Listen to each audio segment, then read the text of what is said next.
السلام علیکم۔ آج جمعرات ہے، اگست کی 4 تاریخ۔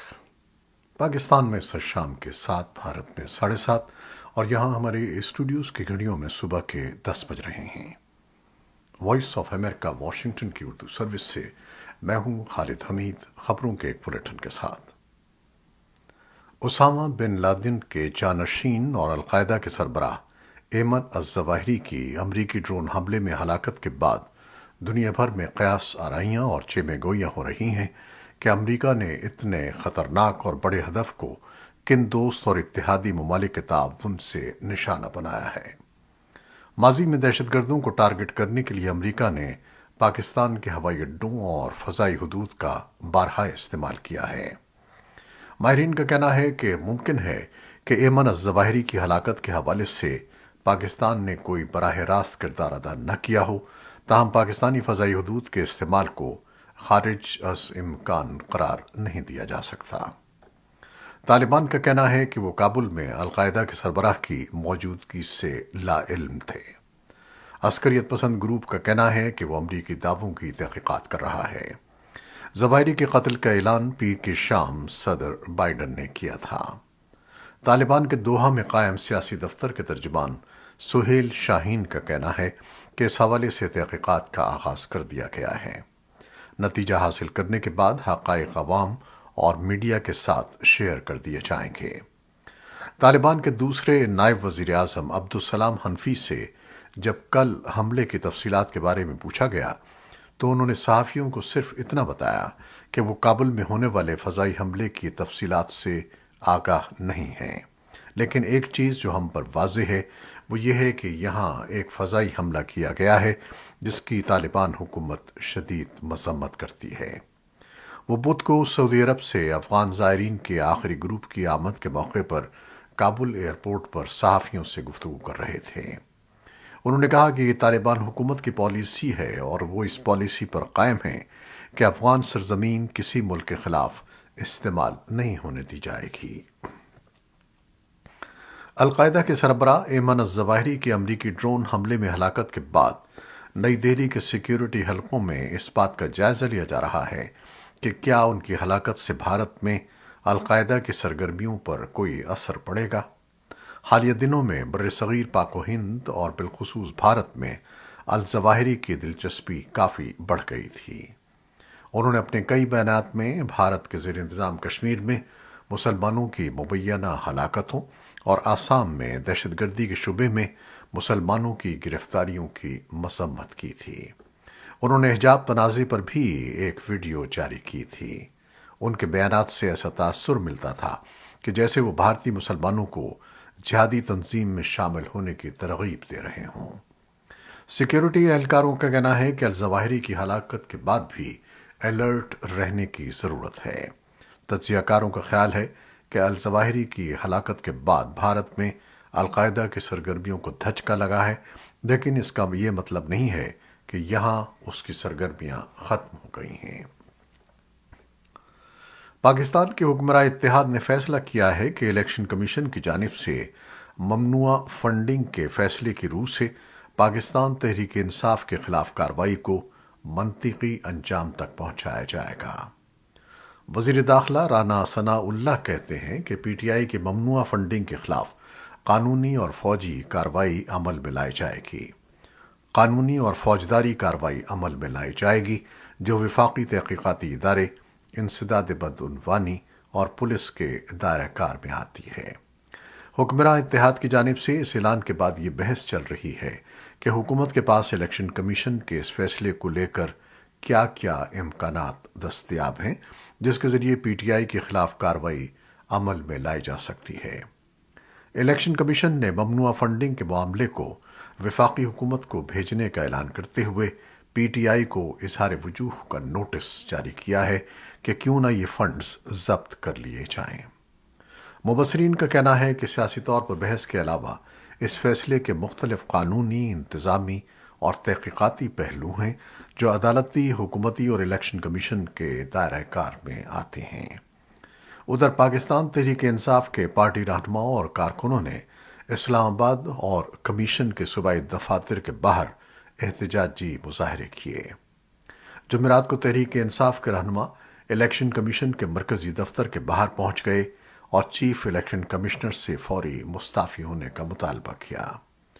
البتہ الیکشن کمیشن کی جانب سے جاری کیے گئے حالیہ بیان میں تحریک انصاف کے الزامات کی تردید کی گئی ہے۔ افغانستان میں نور آئی ہسپتال میں پاکستانی ڈاکٹروں کی ٹیم کی تعیناتی پر کابل میں پاکستانی سفارت خانے نے ایک بیان میں کہا ہے کہ سفیر منصور احمد خان نے الخدمت فاؤنڈیشن پاکستان کے زیر اہتمام فری میڈیکل آئی کیمپ کا کام دیکھنے کے لیے اس کے ڈائریکٹر کی دعوت پر نور آئی ہسپتال کابل کا دورہ کیا۔ سفیر نے کیمپ میں پاکستانی ڈاکٹروں کے متاثر کن کام کو سراہا۔ اس مفت میڈیکل کیمپ کے دوران 500 سرجری کی گئی ہیں۔ چند ماہ قبل اسی تنظیم نے پاکستانی سرجنوں کے ذریعے آنکھوں کے 800 آپریشن کیے تھے۔ تنظیم الخدمت فاؤنڈیشن نے افغان فریق کے ساتھ ایک مفاہمت نامے پر بھی دستخط کیے ہیں، جس کے تحت افغان یتیموں کے لیے مفت رہائش اور تعلیم فراہم کرنے کے لیے یتیم خانہ آغوش قائم کیا جائے گا۔ امریکی وزیر خارجہ اینٹنی بلنکن جنوب مشرقی ایشیائی کے علاقائی بلاک آسیان سربراہی اجلاس کے لیے کمبوڈیا میں ہیں، جہاں انہوں نے جمعرات کو قطر کے وزیر خارجہ شیخ محمد بن عبد الرحمن الثانی سے ملاقات کی۔ انہوں نے انہیں ایک دوست قرار دیتے ہوئے امریکی وزیر خارجہ نے دونوں ممالک کے درمیان قریبی تعلقات کا ذکر کیا۔ 10 ملکی بلاک کے اس اجلاس میں چین اور امریکہ سمیت دیگر ممالک بھی شرکت کر رہے ہیں۔ آسیان کے زیادہ تر اراکین کی توجہ بحیرہ جنوبی چین کے لیے ضابطۂ اخلاق پر مرکوز رہے گی۔ امریکی وزارت خارجہ کے ترجمان نیڈ پرائس کے مطابق وزیر خارجہ نے آسیان علاقائی فورم کے موقع پر بھارتی وزیر خارجہ ڈاکٹر ایس جے شنکر سے بھی ملاقات کی۔ دونوں نے عالمی اور علاقائی مسائل پر تبادلہ خیال کیا۔ امریکی سینٹ نے بدھ کے روز سویڈن اور فن لینڈ کے نارتھ اٹلانٹک ٹریٹی آرگنائزیشن یعنی نیٹو میں شمولیت کو ایک کے مقابلے میں 95 ووٹوں سے منظور کر لیا، جس سے روس کے خلاف مغربی اتحاد کو فروغ دینے کی حمایت کا ایک مضبوط دو طرفہ پیغام ملا ہے۔ سینٹ کے اکثریتی رہنما نیو یارک سے ڈیموکریٹ رکن چک شومر نے بدھ کو سینٹ کے فلور پر کہا کہ نیٹو کا ووٹ دنیا بھر میں امریکی سلامتی کے لیے ایک بہت اہم ووٹ ہے۔ فن لینڈ اور سویڈن کی رکنیت نیٹو کو مزید مضبوط کرے گی اور روسی جارحیت کے پیش نظر اور یوکرین میں پوٹن کی غیر اخلاقی اور بلا جواز جنگ کے پیش نظر یہ سب سے زیادہ ضروری ہے۔ یوکرین کی فوج نے جمعرات کو کہا کہ روسی افواج یوکرین کے متعدد علاقوں میں گولہ باری کر رہی ہیں، جن میں خارکیو، سیلویانسک اور چرنییف کے آس پاس کے علاقے شامل ہیں۔ اسی دوران برطانیہ کی وزارت دفاع نے کہا کہ یوکرینی افواج روس کے فوجی مضبوط گڑھوں، اہلکاروں اور لاجسٹک سپورٹ اڈوں اور گولہ بارود کے ڈیپوؤں پر میزائل اور توپ خانے سے حملے کر رہی ہیں۔ وزارت کے ایک بیان میں کہا گیا ہے کہ اس طرح کے حملوں سے روس کی افواج کو تازہ فراہمی اور امداد کی کوششیں متاثر ہو سکتی ہیں۔ یوکرین کے صدر ولادیمیر زیلنسکی نے اپنے یومیہ خطاب میں کہا کہ اگر روس واقعی جنگ ختم کرنا چاہتا ہے تو وہ یوکرین کے جنوب میں اپنے ذخائر نہ لا رہا ہوتا۔ انہوں نے مزید کہا کہ روس کا یوکرین کی ایزوف ریجمنٹ کو دہشت گرد تنظیم قرار دینے کا فیصلہ مضحکہ خیز ہے۔ اس نازک صورتحال کو صرف اجتماعی کارروائی سے ہی محفوظ کیا جا سکتا ہے۔ ان کا کہنا تھا کہ ایک مؤثر عالمی سیکیورٹی ڈھانچہ ہونا چاہیے جو اس بات کو یقینی بنائے کہ کوئی بھی ریاست دوبارہ کبھی کسی دوسری ریاست کے خلاف دہشت گردی کا سہارا نہ لے سکے۔ امریکی ایوان نمائندگان کی اسپیکر نینسی پیلوسی تائیوان کا دورہ کر چکی ہیں، لیکن ان کے دورے کے اثرات بدستور ظاہر ہو رہے ہیں کیونکہ چین نے خود مختار جزیرے کے گرد فوجی مشقیں تیز کر دی ہیں۔ چین کی فوج پیلوسی کی روانگی کے ایک دن بعد جمعرات کو تائیوان کے آس پاس کے 7 علاقوں میں 4 دن کی اشتعال انگیز لائیو فائر فوجی مشقیں کر رہی تھیں۔ چین کے سرکاری میڈیا نے بتایا کہ چینی پیپلز لبریشن آرمی نے آبنائے تائیوان میں دوپہر 1 بجے کے قریب long range live fire shooting training کا انعقاد کیا اور وضاحت کیے بغیر کہا کہ متوقع نتائج حاصل ہو چکے ہیں۔ اس پیشرفت نے یہ خدشہ ظاہر کیا ہے کہ صورتحال کے نتیجے میں مخاصمت ہو سکتی ہے، حالانکہ تجزیہ کاروں کا کہنا ہے کہ اس بات کا بہت کم امکان ہے کہ چین حملے کی منصوبہ بندی کر رہا ہے۔ پینٹاگون کے ایک سابق اہلکار ڈیو تھامسن نے کہا کہ یہ کارکردگی سے زیادہ پروپیگنڈا ہے۔ امریکی حکام کا یہ بھی کہنا ہے کہ ان کی تائیوان پالیسی میں کوئی تبدیلی نہیں آئی ہے اور وہ پیلوسی کے دورے کو معمول کے طور پر بیان کرتے ہیں۔ اقوام متحدہ کے ایٹمی توانائی ایجنسی کے سربراہ نے منگل کو کہا کہ ایران اپنے جوہری پروگرام کو تیزی سے آگے بڑھا رہا ہے اور ان کی ایجنسی کو ایران کے ایٹمی پروگراموں کے تمام پہلوؤں کی تصدیق کے لیے مکمل رسائی کی ضرورت ہے۔ ادھر ایران کی وزارت خارجہ کے ترجمان نے بتایا کہ ایران کے اعلیٰ جوہری مذاکرات کار علی باقری سن 2015 کے جوہری معاہدے کی بحالی کے لیے بات چیت کے لیے بدھ کو ویانا روانہ ہو رہے ہیں۔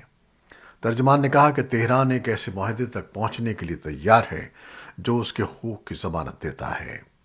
ایک ایرانی اہلکار نے رائٹرز کو بتایا کہ ویانا میں ہونے والی بات چیت دوحہ میٹنگ کی طرح ہوگی، جہاں یورپی یونین کے ایلچی ایزیک مورا ایران کے باقری اور واشنگٹن کے مالک کے درمیان ایک دوسرے کی بات پہنچاتے رہے ہیں، کیونکہ تہران نے واشنگٹن کے ساتھ براہ راست مذاکرات کرنے سے انکار کر دیا تھا۔ پاکستان کے ویٹ لفٹر محمد نوح دستگیر بٹ نے برطانیہ کے شہر برمنگھم میں جاری کامن ویلتھ گیمز میں ملک کے لیے پہلا گولڈ میڈل حاصل کر لیا ہے۔ اس طرح ایونٹ میں پاکستان کے میڈلز کی تعداد 2 ہو گئی ہے۔ 24 سالہ ویٹ لفٹر نے بدھ کو 109 کلوگرام سے زیادہ وزن کے مقابلے میں مجموعی طور پر 405 کلوگرام وزن اٹھا کر نہ صرف گولڈ میڈل حاصل کیا بلکہ کامن ویلتھ گیمز کا نیا ریکارڈ بھی قائم کر دیا۔